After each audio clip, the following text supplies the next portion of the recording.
मैं CM Shahbaz Khan, Karnataka pharma association का chairman. जो भी मेडिकल वाला अगर आपको लगता है आपके बच्चों को गलत तरीके की दवाई दे रहा है या नशे का शिकार बना रहा है, तो आप सिर्फ प्ले स्टोर में जाकर फार्मा एसोसिएशन का ऐप डाउनलोड कर आप हमें किसी भी तरीके की कंप्लेंट कर सकते हैं। जैसे कि कोई भी मेडिकल वाला नार्कोटिक दवाई बेच रहा हो या शेड्यूल एच मेडिसिन बेच रहा हो, किसी भी तरीके की जो है आप ये कर सकते हैं। और मेडिकल के अंदर जो क्यूपी रहता है उसी को फार्मेसी के अंदर जो है दवाई बेचने का अधिकार है। अगर क्यूपी के बगैर कोई भी अगर बेच रहा है तो वो ऐसे नहीं कर सकता, क्योंकि उसके पास ड्रग्स एंड कॉस्मेटिक्स एक्ट के तहत 1940 और रूल 1945 के तहत जो है उसको एक क्यूपी लाइसेंस देते हैं, जो कि एडीसी यानी डीडीसी के अप्रूवल के ऊपर। तो वो लाइसेंस अगर किसी को दूसरे को खड़ा के देता है तो वो लाइसेंस को रद्द कर दिया जाएगा।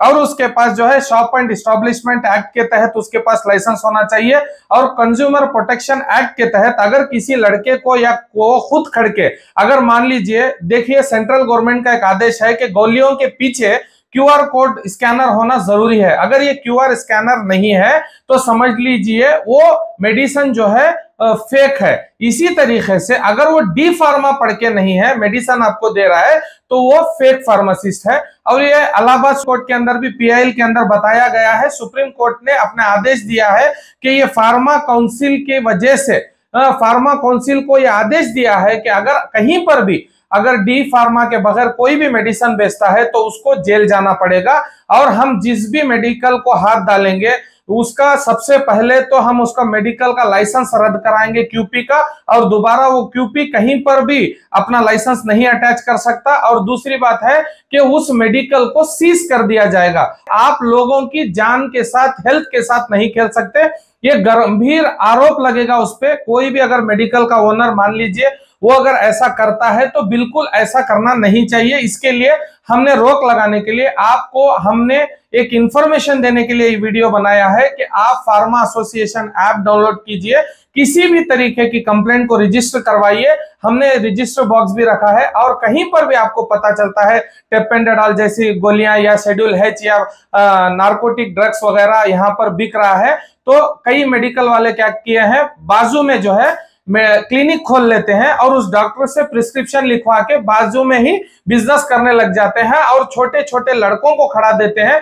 ये सारी चीजें, ये गंभीर आरोप है फार्मासिस्ट के ऊपर, जो कि डी फार्मेसी पढ़ने वाला ही ये गोलियों को दे सकता है या किसी भी तरीके के प्रिस्क्रिप्शन को पढ़ के दवाई दे सकता है।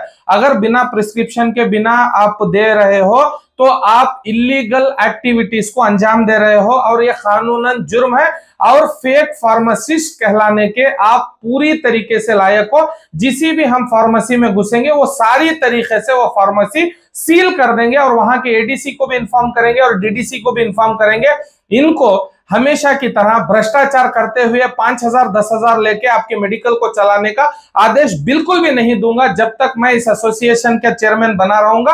आपके फार्मेसी में कोई भी अनपढ़ या विदाउट डी फार्मा अगर काम करेगा तो वो समझ लीजिए वो फेक फार्मासिस्ट को हम हमारे इंडस्ट्री के अंदर जगह नहीं है। और बिना फार्मेसी किए D pharma, B pharma, M pharma तक भी वो करके आराम से काम कर सकता है। बिना डी फार्मा के आप बिल्कुल भी फार्मेसी चलाने के काबिल नहीं हो। आप अपनी फार्मेसी को बंद कर सकते हो। धन्यवाद।